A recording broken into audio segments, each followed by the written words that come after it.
Shalom, saudara-saudari terkasih dalam Kristus. Hari ini kita akan merenungkan salah satu kidung pujian yang paling indah dalam Alkitab, yang dikenal sebagai Kidung Zakharia atau Benediktus, yang terdapat dalam Injil Lukas, bab 1, ayat 67 hingga 79. Mari kita selami bersama makna mendalam di balik kata-kata yang penuh kuasa ini. Kisah ini dimulai dengan momen yang luar biasa. Zakharia, yang telah bisu selama berbulan-bulan karena ketidakpercayaannya, akhirnya bisa berbicara kembali setelah kelahiran putranya, Yohanes, dan kata-kata pertama yang keluar dari mulutnya bukanlah keluhan atau pertanyaan, melainkan sebuah ledakan pujian yang luar biasa kepada Tuhan. Ayat 68 mengatakan, "Terpujilah Tuhan, Allah Israel, sebab ia telah mengunjungi dan menebus umatnya." Ini adalah pelajaran pertama bagi kita. Seringkali saat kita melewati masa-masa sulit, masa-masa kebisuan dalam hidup kita, entah itu karena keraguan, ketakutan, atau penderitaan, kita lupa akan kebesaran Tuhan. Zakharia mengingatkan kita bahwa bahkan setelah masa penantian yang panjang dan penuh cobaan, respons pertama kita saat Tuhan bekerja seharusnya adalah pujian. Bukan kenapa begitu lama Tuhan, tetapi terpujilah Tuhan. Sudahkah kita memuji Tuhan hari ini atas setiap berkat, bahkan yang terkecil sekalipun? Selanjutnya, Zakharia bernubuat tentang misi penyelamatan Allah. Ia berbicara tentang tanduk keselamatan yang dibangkitkan Tuhan dalam keturunan Daud. Ini adalah referensi yang sangat jelas kepada Yesus Kristus, Sang Mesias yang telah lama dinanti-nantikan. Zakharia yang dipenuhi Roh Kudus melihat jauh ke depan, melampaui kelahiran putranya sendiri, dan melihat rencana agung Allah untuk menebus seluruh umat manusia. Pikirkan tentang ini. Di tengah kegembiraan pribadinya atas kelahiran seorang putra, fokus Zakharia tetap pada rencana Tuhan yang lebih besar.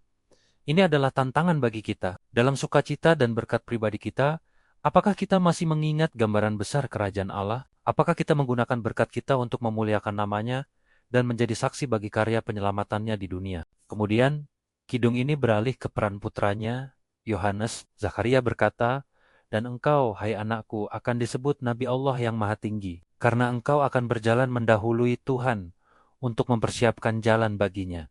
Betapa luar biasanya momen seorang ayah menubuatkan takdir besar anaknya. Zakharia tidak melihat Yohanes sebagai sumber kebanggaan pribadi semata, tetapi sebagai alat dalam tangan Tuhan. Ia memahami bahwa peran Yohanes adalah untuk menunjuk kepada seseorang yang jauh lebih besar, yaitu Yesus. Ini adalah pelajaran penting tentang kerendahan hati dan tujuan hidup. Seperti Yohanes Pembaptis, kita semua dipanggil untuk mempersiapkan jalan bagi Tuhan. Bukan untuk mencari kemuliaan bagi diri sendiri, tetapi untuk mengarahkan orang lain kepada Kristus. Dalam keluarga, pekerjaan, dan komunitas kita, apakah hidup kita menjadi penunjuk arah yang jelas menuju terang Kristus? Ataukah kita seringkali justru mengarahkan perhatian kepada diri kita sendiri? Selanjutnya, Zakharia menjelaskan inti dari pesan yang akan dibawa oleh Yohanes dan pada akhirnya oleh Yesus sendiri, yaitu untuk memberikan pengertian tentang keselamatan kepada umatnya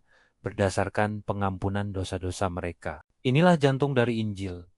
Keselamatan kita tidak didasarkan pada perbuatan baik kita, status kita, atau usaha kita, tetapi murni pada belas kasihan dan pengampunan Tuhan.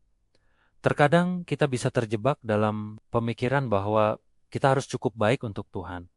Kidung Zakharia ini membebaskan kita dari beban itu. Keselamatan adalah anugerah yang datang dari rahmat dan belas kasihan dari Allah kita. Apakah kita benar-benar telah menerima anugerah pengampunan ini? Atau apakah kita masih mencoba membayar keselamatan kita dengan usaha kita sendiri? Mari kita lepaskan beban itu dan beristirahat dalam kasih karunia yang tak terbatas. Akhirnya, Zakharia menutup kidungnya dengan gambaran puitis yang sangat indah. Ia berbicara tentang surya pagi dari tempat yang tinggi yang akan melawat kita. Surya pagi ini tentu saja adalah Yesus Kristus. Ia datang untuk menyinari mereka yang diam dalam kegelapan dan dalam naungan maut, untuk mengarahkan kaki kita kepada jalan damai sejahtera.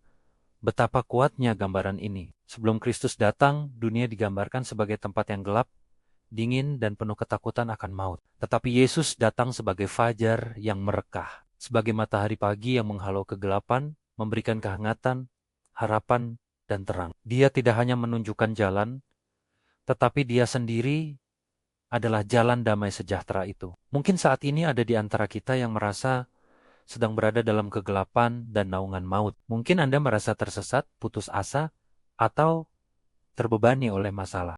Dengarkanlah janji dalam kidung ini. Surya pagi itu telah datang untuk Anda.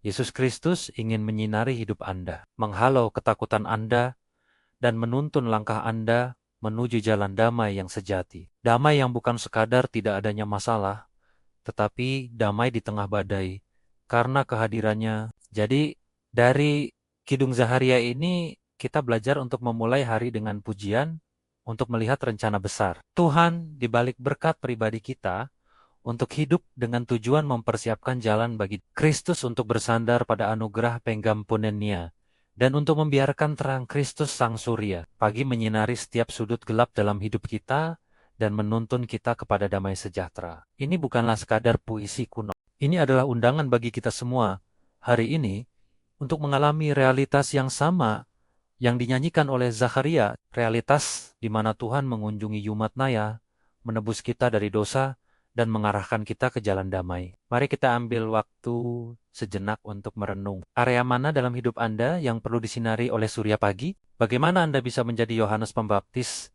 di lingkungan Anda yang mempersiapkan jalan bagi orang lain untuk bertemu Kristus? Dan yang terpenting, sudahkah hati kita meluap dengan pujian seperti Zakharia, mengakui kebesaran dan belas kasihan Tuhan dalam hidup kita? Semoga renungan dari Kidung Zaharia ini menguatkan iman kita, memperbaharui harapan kita, dan menginspirasi kita untuk hidup lebih lagi bagi kemuliaan-Nya. Biarlah hidup kita menjadi sebuah kidung pujian bagi Tuhan, sama seperti hidup Zakharia. Terima kasih telah bergabung dalam renungan hari ini. Jika Anda merasa diberkati, jangan lupa untuk menyukai video ini dan membagikannya kepada orang lain yang mungkin membutuhkannya.